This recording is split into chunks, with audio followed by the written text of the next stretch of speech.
हजदा, good morning.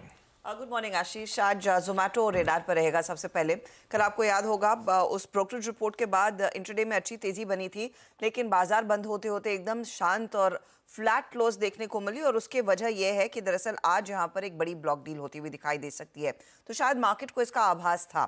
तो एंट fin Singapore लगभग 1.54% stake अपना ऑफलोड करता हुआ दिखाई दे सकता है ब्लॉक डील्स के जरिए। करीब $408 मिलियन की ये ब्लॉक डील होने वाली है। 251 रुपए 68 पैसे के आसपास वो फ्लो प्राइस तय की गई है। ध्यान रखिएगा, जून 24 के अंत में जो share holding pattern detail exchanges पर आता है, उसमें एंट फिन की करीब 4.24% हिस्सेदारी बची हुई है कंपनी में। उसमें से करीब 1.5% हिस्सा वो ऑफलोड करते हुए दिखाई देंगे, तो ये स्टॉक क्रूशल रहेगा। कंस्ट्रिंग स्टॉक ने वैसे भी आउट परफॉर्म किया। देखते हैं आज डिमांड कितनी अच्छी रहती है और क्या वो ब्लॉक विंडो में हाथों हाथ इस सौदे को अपनाया जाता है। तो ये सबसे पहले आप रेडार पर रखेंगे।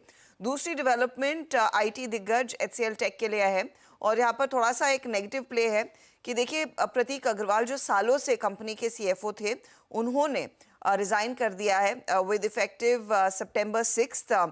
ये बेसिकली कंपनी के बाहर कुछ अपॉर्चुनिटीज परसू करने वाले हैं और इनकी जगह शिव वालिया को CFO नियुक्त किया गया है। अच्छा, शिव वालिया एक ओल्ड हैंड है, 1993 से कंपनी के साथ जुड़े हुए हैं। Currently corporate vice president and global head of finance and planning है, बिजनेस फाइनेंस ऑपरेशन संभालते हैं। तो ये अब नए CFO के तौर पर नियुक्त होते हुए दिखाई देंगे। ये स्टॉक रेडार पर रहेगा।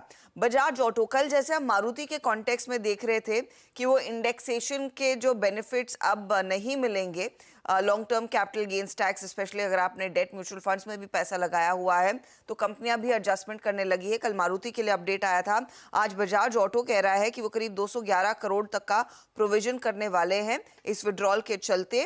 जब इवेंचुअली ऑफ कोर्स पैसे निकाले जाएंगे उस डेट म्यूचुअल फंड से, तब इनको ये टैक्स देना पड़ सकता है, इसीलिए उसकी प्रोविजनिंग कर रही है कंपनी। आज पॉली मेडिक्योर रेडार पर रहेगा। कंपनी ने दरअसल अपना QIP लॉन्च कर दिया है।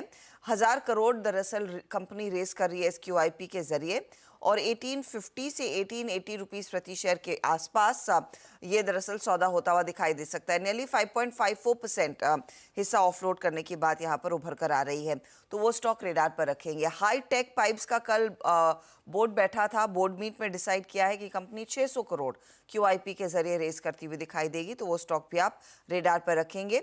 सीक्वेंस साइंटिफिक को वर्ल्ड हेल्थ ऑर्गेनाइजेशन यानी कि WHO से प्री क्वालिफिकेशन अप्रूवल मिल गया है एक पर्टिकुलर दवा के लिए, तो स्टॉक रेडार पर।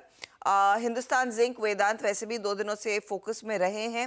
हिंदुस्तान जिंक में हमने देखा था प्रेशर बना हुआ था क्योंकि वेदांता अपना स्टेक ऑफलोड कर रहा था, तो वेदांता ने करीब करीब अपनी हिस्सेदारी घटाकर अब लगभग 63.42% पर ले आई है। ये अपडेट आया है।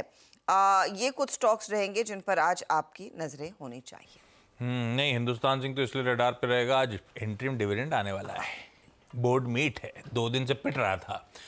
वैसे अभी नहीं, अब सीधा सौदा में विंडो खुल गई, रिजल्ट आ गए, धड़ाधड़ प्रमोटर माल छोड़ रहे हैं। मैं कुछ ही लिख सकता हूँ टीम में, बाकी मैं शो के दौरान आगे बातचीत करते रहेंगे, लेकिन वो विंडो खुलने के बाद से मार्की इन्वेस्टर्स, प्रमोटर्स सब माल छोड़ना वापस शुरू। अगले 6 रिजल्ट सीजन की विंडो में सिर्फ बंद हुआ था, फिर शुरू हो गया। नेक्स्ट 6 मंथ तक झड़ी लगेगी, इसलिए मैं कह रहा हूँ थोड़ी चिंता की बात है। अभी आएंगे सीधा सौदा में, सब मेंशन करूंगा। खैर, आज का इवेंट्स कैलेंडर की तरफ बढ़ा जाए। मंगलवार का दिन है, निफ्टी फाइनेंशियल सर्विसेज इंडेक्स की expiry. Hindustan zinc second interim dividend pay, second interim dividend FY25 का, उस पर विचार करेगा। अच्छी तरह से स्मार्टली प्लेस कर रखी है डिविडेंड की बोर्ड मीट। एक दिन 9%, एक दिन 5% टूटा था, और अब डिविडेंड की होप जागेंगी। सनसेरा इंजीनियरिंग की बोर्ड मीट आज है, प्रेफरेंशियल अलॉटमेंट या फिर QIP, तो बेसिकली शायद शेयर इश्यूएंस के थ्रू फंड रेजिंग करते हुए नजर आएंगे, पर उन्होंने ये भी मेंशन करा है और बाय अदर मेथड्स, तो हो सकता है फिर और भी विकल्प खुले हों। बहुत सारे इंपॉर्टेंट एक्स डिविडेंड्स हैं, वो स्क्रीन पर आ जाएंगे। मैं एक बार नजर डाल लेता हूं, कोई निफ्टी की तो नहीं, हाँ वायदा वाली डाटा ना, PI इंडस्ट्रीज का 9 रुपए, सन टीवी का 5 रुपए, बाकी लिस्ट आपकी स्क्रीन पे देख लीजिए। बालकृष्ण इंडस्ट्रीज भी 4 रुपए के आसपास का एडजस्टमेंट। नवनीत एजुकेशन का वो बायबैक जो है टेंडर रूट के जरिए, उसकी विंडो आज खुलेगी। आज से बायबैक खुलेगा बेसिकली 26 अगस्त तक। 50 लाख शेयर्स यानी कि 2.25% के आसपास की इक्विटी 200 रुपए टेंडर रूट के जरिए, तो 100 करोड़ रुपए का ये बायबैक है। पर 13 अगस्त की रिकॉर्ड डेट थी, जिनके पास तब था वही पार्टिसिपेट कर सकते हैं। अदानी पावर आज उसका इन्वेस्टर डे है। सरस्वती सारी डिपो जब आया था तो बहुत छोटा सा रीजनल प्ले, महाराष्ट्र की कुछ सिटीज विटीज लग रहा था, पता नहीं, पर क्या रिस्पांस मिल गया इसको भी। आज लिस्टिंग का दिन है दरअसल। 160 रुपए की इशू प्राइस, 107 108 गुना भरा था, और QIB 64, HNI 360 टाइम्स भरा है इस IPO का। पैसे की कमी नहीं है। ये है सरस्वती सारी डिपो। आज लिस्टिंग है, इसके पीएस वगैरह सब रडार पे रहेंगे।